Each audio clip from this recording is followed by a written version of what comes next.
Alhamdulillahi Rabbil Alameen wassalatu wassalam ala Sayyidil Mursaleen wa ala alihi wa sahbihi ajma'een. After saying that the Islamic movement believes in the unity of Muslims all over the world as they have a brotherhood in Islam, the 24th principle of the Islamic movement is that they have a clear understanding of priorities. Unlike some of the smaller sects, the Islamic movement clearly believes that some of the commandments that are given by Allah, they are obligatory in nature. They are fard, they are wajib. And there are commandments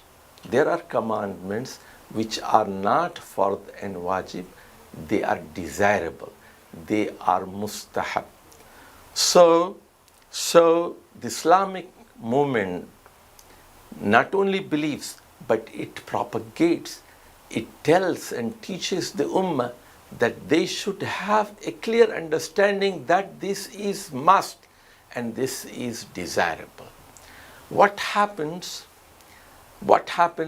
Some people, because of ignorance, they give more importance to the desirable thing, and they make them so important that people think that it is obligation and it is compulsory, whereas it is not. And the value of the essential things and fara'id is reduced and belittled. It should not happen. Similarly, the Islamic movement clearly makes distinction between haram and makruh. Haram is forbidden, haram is unlawful, whereas makruh is undesirable. So, we should not blow things out of proportion. We should not make undesirable things haram. We should not exaggerate those things. And the Quran clearly says that the sins are kaba'ir and sagha'ir. And there are dhunub and there are sayyi'at. A dua is taught to us.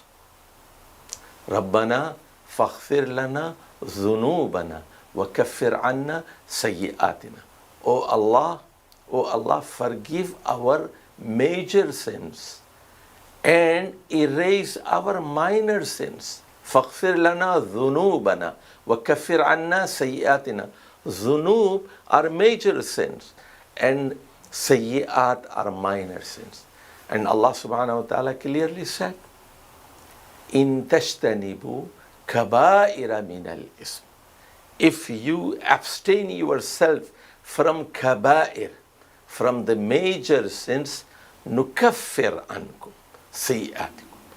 Allah automatically will erase the minor things.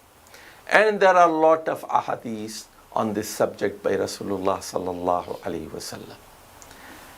For example, he clearly said, if you pray Fajr and if you pray Salatul Zuhr in the afternoon, then the minor sins in between are erased by Allah subhanahu wa ta'ala. Similarly, al-umratu ila al-umrah kaffaratul lima baynahuma. That all the minor sins that are done between two umrahs, two minor pilgrimages, are erased automatically by Allah subhanahu wa ta'ala. So the Islamic movement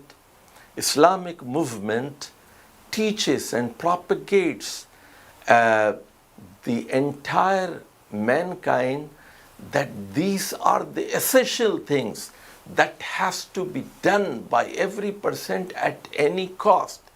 And these are desirable things which are not obligatory in nature, but it is better if people do.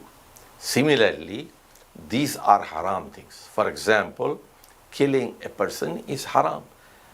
Fornication, adultery and rape, it is haram. Interest is haram. Magic, sihr is haram. So taking money by force from people, stealing, theft is haram in Islam. So those are the major sins. They have to be clearly distinguished with the minor sins. But people need education on this subject. We should know very clearly the fara'id. The fara'id not only in the area of ibadat, but obligations in our family life. What are our obligations towards our father and mother?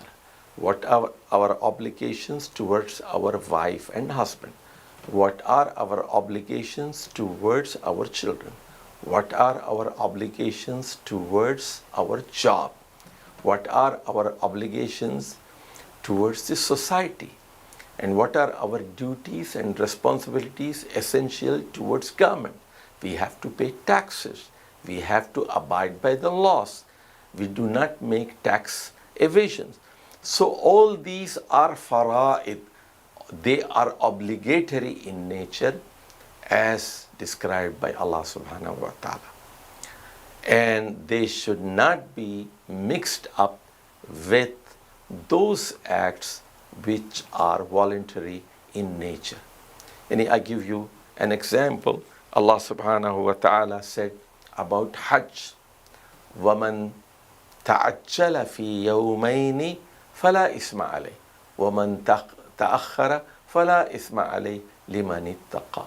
If somebody stays in Mina for only 2 days, on the 11th of Zulhijjah and 12th of Zulhijjah, so it is fine, there is no sin upon him. But if somebody stays for one more day on the 13th of Zulhijjah, فَلَا إِثْمَ عَلَيْهِ, it is also not a sin. لِمَنِ اتَّقَى, whosoever wants to make an extra effort, he shall get an extra reward. Wassalamu alaikum wa rahmatullahi wa barakatuh.